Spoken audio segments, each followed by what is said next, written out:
80%. That is how much of your movie ticket the studio takes in the first 2 weeks of a major release. Sometimes it is 100%. All of it. Gone to a company in California before you even found your seat. Hold on to that number, because in about 10 seconds it is going to make a father look like the villain of his own family outing. Here he is. Friday night, lobby of the multiplex, 2 kids pulling on his arm. Large popcorn and a large drink, $18. And he stops. He actually stops the line. Absolutely not. He says it a little too loud. He explains to his kids, to the teenager behind the register, to nobody in particular, that a bag of kernels costs $3 at the grocery store, that this is robbery, that they can eat when they get home. And he is completely right. The margin on that bucket is enormous. The popcorn inside it costs the theater less than $1. He knows he is being marked up. He refuses to be, and he walks his kids into that auditorium having won. Except he did not win. He just quietly removed the only money in that entire building that actually belonged to the theater. His ticket was already gone, most of it wired to a studio before the trailers even started. That popcorn he refused was the only part of the whole night that was ever going to stay in the room. That man is not cheap. He is not wrong about the price. He is missing one piece of information, and it is the same piece almost everyone is missing. Because the movie was never the product. You think a theater sells you a film and then sells you a snack if you happen to want one. The main event and the add-on. It is the other way around completely. The movie is the bait. The lobby is the business. And the reason is not greed. It is a contract signed long before a single seat goes on sale, and I am going to show you the actual percentages inside it. Because the real question was never, why is theater popcorn so expensive? The real question, the one that explains that bucket, the loyalty program sitting unread in your email, and why the largest theater chain on earth is closing hundreds of buildings, is this. What does a theater actually keep from your ticket? And the answer reframes that entire place. A movie theater is the only retailer in America that does not choose its own product, does not decide when that product arrives, cannot negotiate the terms it buys on, and hands roughly half the revenue from its headline item straight back to the supplier. Imagine running a store where the manufacturer takes half your sales, tells you what to stock, and picks your release dates.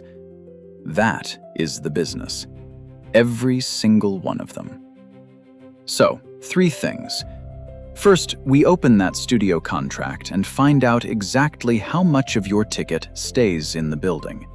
Second, we build a number theater operators track every single day and never explain to anyone. How many people in that room have to buy something for the screening to break even? Once you see it, every strange thing that theater does to you will make perfect sense. And third, what American theaters started doing this year to escape this model, something that, in more than a century of this industry, was never possible until now. Quick, honest pause before we open that contract. This channel is tiny. It's me and a pile of filings nobody reads. No team, no budget, and no way to reach anyone except through people like you. So if you want to see where the rest of this goes, subscribing costs you nothing and changes everything. That one click is the difference between a few hundred people seeing this and a few thousand. That's all I'll ask.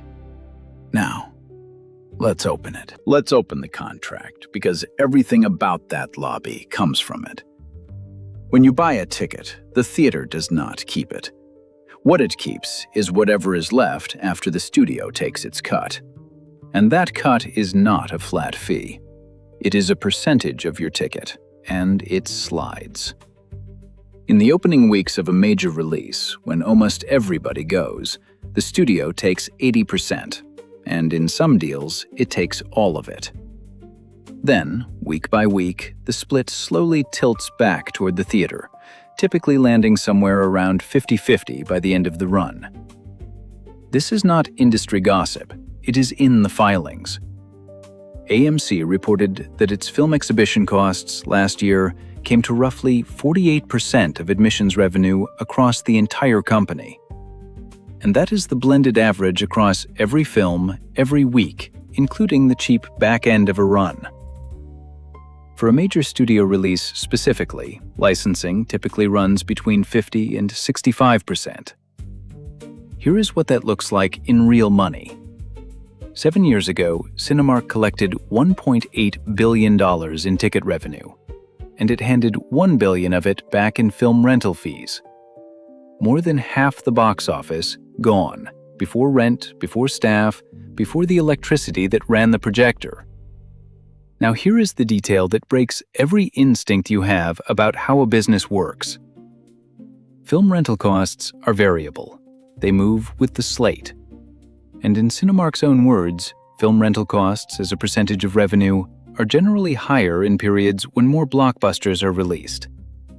Read that again. The better the movie, the worse the deal. Think about what that means. Every other retailer on Earth wants the hottest product in the world sitting in their store.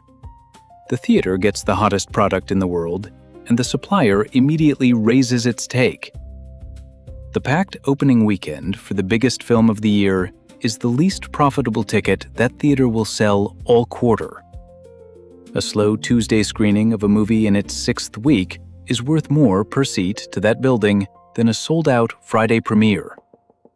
So when you look at that average ticket, Cinemark reported an average of $10.52, understand what is actually happening to it.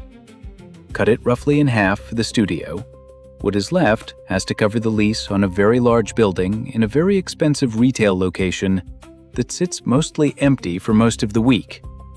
Staff, insurance, air conditioning, a room the size of a warehouse, projection equipment that costs 6 figures per screen and needs replacing. The ticket does not do that. The ticket cannot do that. It was never going to. Which means the entire business, the rent, the payroll, the profit, all of it, has to come from somewhere else. From the lobby. From a counter selling snacks in a building designed to show films. And that raises the question almost nobody asks. If the seats barely pay for themselves, then how many people in that room actually have to buy something for the screening to break even? Because there is a number. Operators watch it every single day, and it explains everything that theater has ever done to you. Walk 20 feet from the box office to the concession counter, and you cross into a completely different business with completely different math. That same year, Cinemark handed $1 billion back to the studios. It collected $1.1 billion in concession revenue. And that revenue cost the company $181 million to produce, which is a margin of roughly 84%. AMC's numbers say the same thing from the other direction. Its food and beverage costs last year ran about 20% of its food and beverage revenue. 80 cents of every snack dollar stays. Now put those two counters side by side, in the same building, 20 feet apart. On one, the theater keeps somewhere around half, and less than that when the film is good. On the other, it keeps 80 cents on the dollar. Same customer, same night, same lease. And the item itself is exactly what you suspected. That $9 large popcorn costs the theater under $1. Kernels, oil, the butter topping, and the bucket.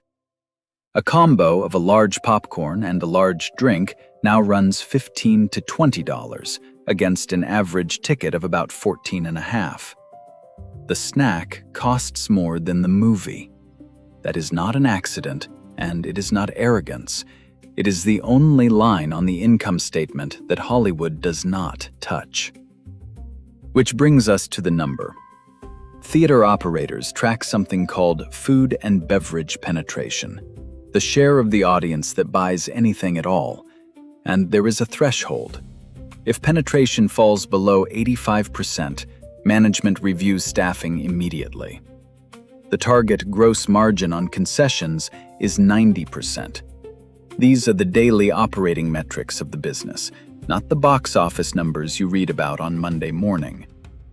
I want to give that threshold a name, because once you have it, this entire industry becomes legible. Call it the popcorn line, the share of a room that has to buy something for that screening to be worth running. And in practice, it is high. Around 70% of moviegoers buy a snack. So think about what the other 30% actually are in the arithmetic of that building. Every person who walks in and buys nothing costs that theater money, not makes them less, costs them. That person occupied a seat, used the air conditioning, generated cleanup, took up parking, and the portion of their ticket that stayed in the building does not cover it. They are not a customer. They are overhead who watched a film. Sit with that for a second, because it explains behavior you have witnessed your entire life and probably resented. Why they will not let you bring in outside food. Why the loyalty app pushes free popcorn instead of free tickets. Why the recliners and the reserved seating and the extended pre-show. Every one of those is designed to get you into that lobby earlier, hungrier, and in a better mood. They are not trying to sell you a movie. They already sold you the movie, and Hollywood took it.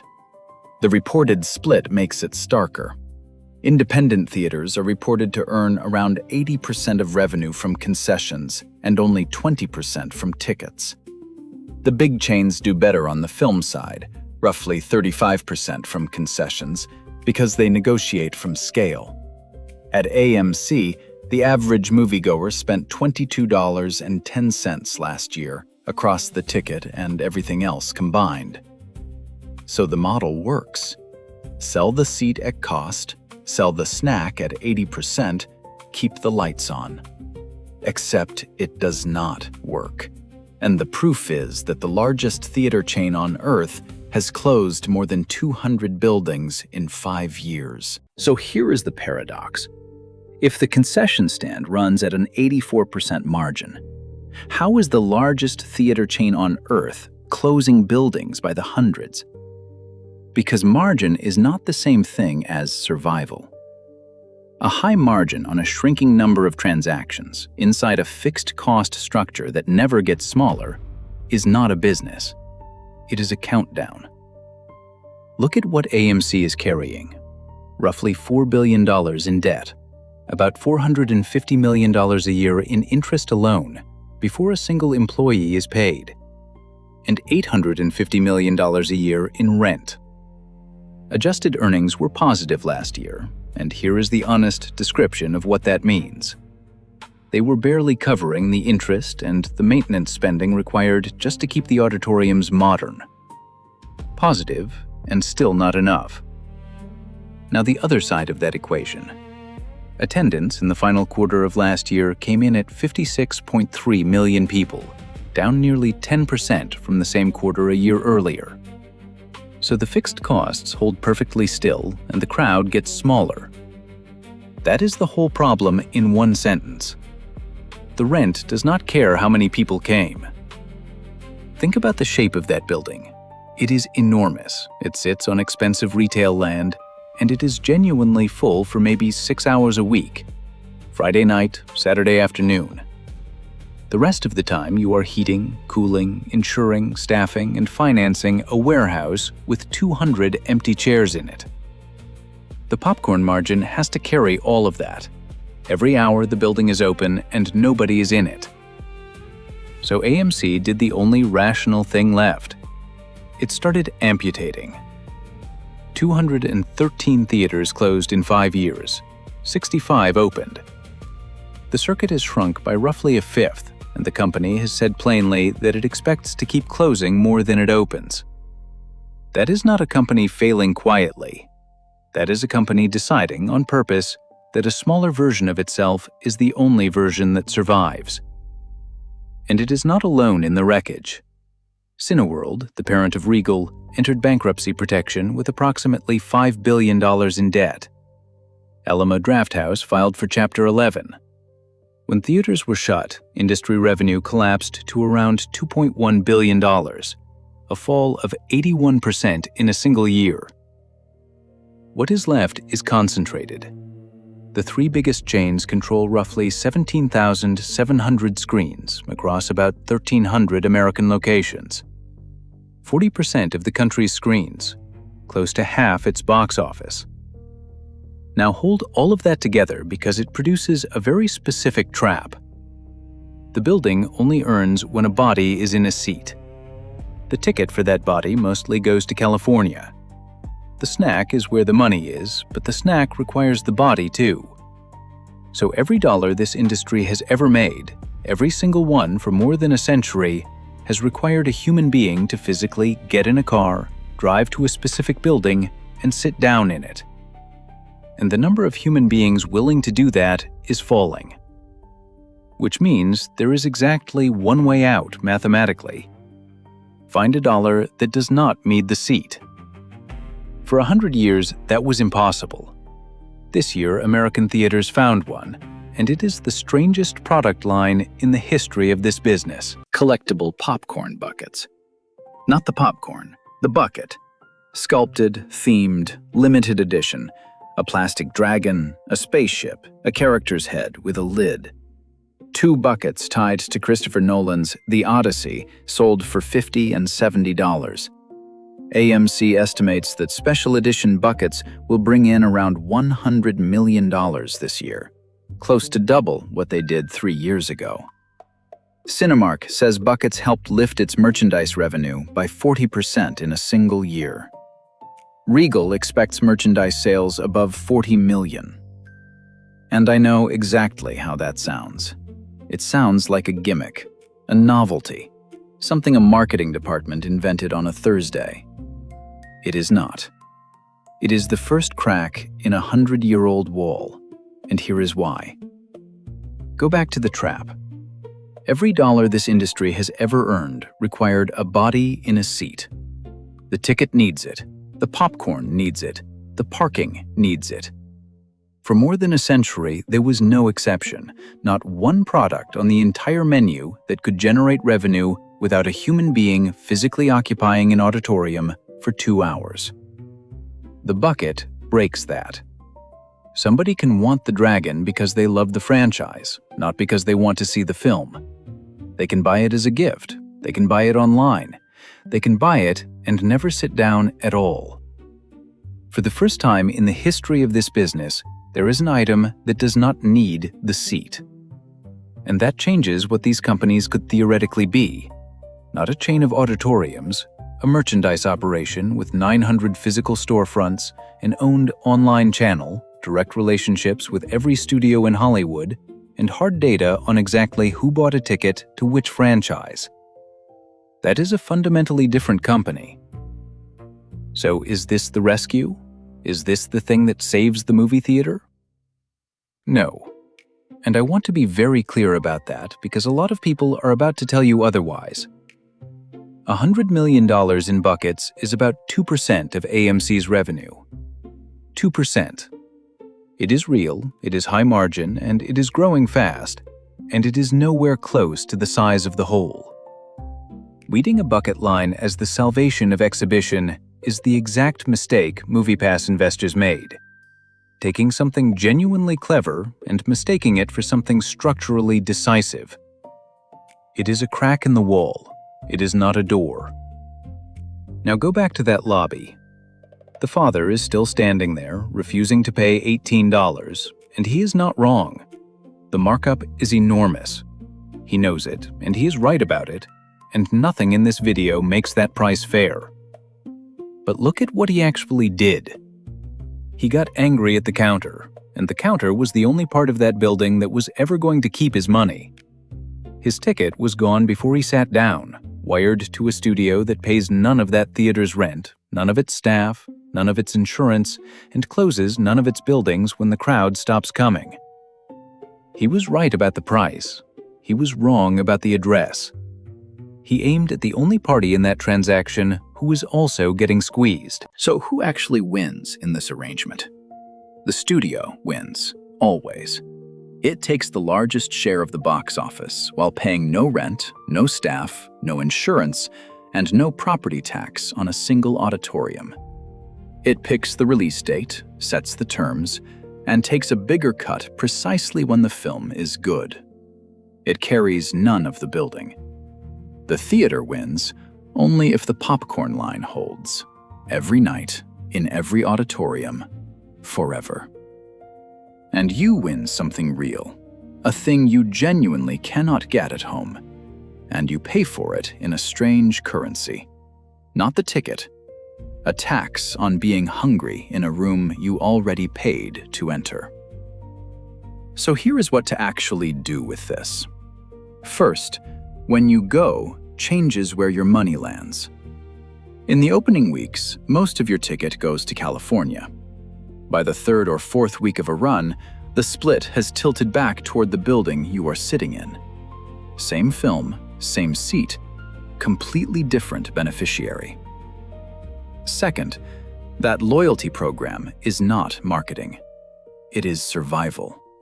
It is the theater trying to build a direct relationship with you that Hollywood cannot tax. Notice what it offers you. Free popcorn far more often than free tickets. Now you know exactly why. Third, and I mean this without any irony, if you want the theater in your town to still be there in 5 years, buy the popcorn. Not because they deserve it, because that is the mechanism. It is the only line on their statement that stays in your zip code. And fourth, if you are ever tempted to actually buy one of these, understand what you are buying. Not an entertainment business, a snack bar with enormous fixed real estate costs, a supplier who takes half your headline product, and an audience that is structurally shrinking. Who gets burned? The owner who thinks the film is the product. The one who trims the concession operation to invest in the experience. And most of all, the operator who builds too many screens for a town that already cannot fill the ones it has. 213 closed theaters say exactly that. If you are watching from outside the United States, the percentages shift, and some markets regulate the split differently. But the structure holds anywhere Hollywood sits on the other side of the table. The company that makes the film does not pay the rent on the room. So here is what that $9 popcorn actually is. It is not a snack. It is the real price of admission to a building that already sold you a ticket. Because the ticket was never admission. The ticket was a toll, collected on behalf of a company 2,000 miles away, for the right to have you standing in that lobby for 90 seconds with your wallet already out. The movie was never the product. You were. So think back to the last time you went. Did you buy anything? Be honest, because you now know exactly which side of the popcorn line you were standing on. Tell me in the comments, and subscribe, because next time we take apart another business that is not selling what you think it is selling.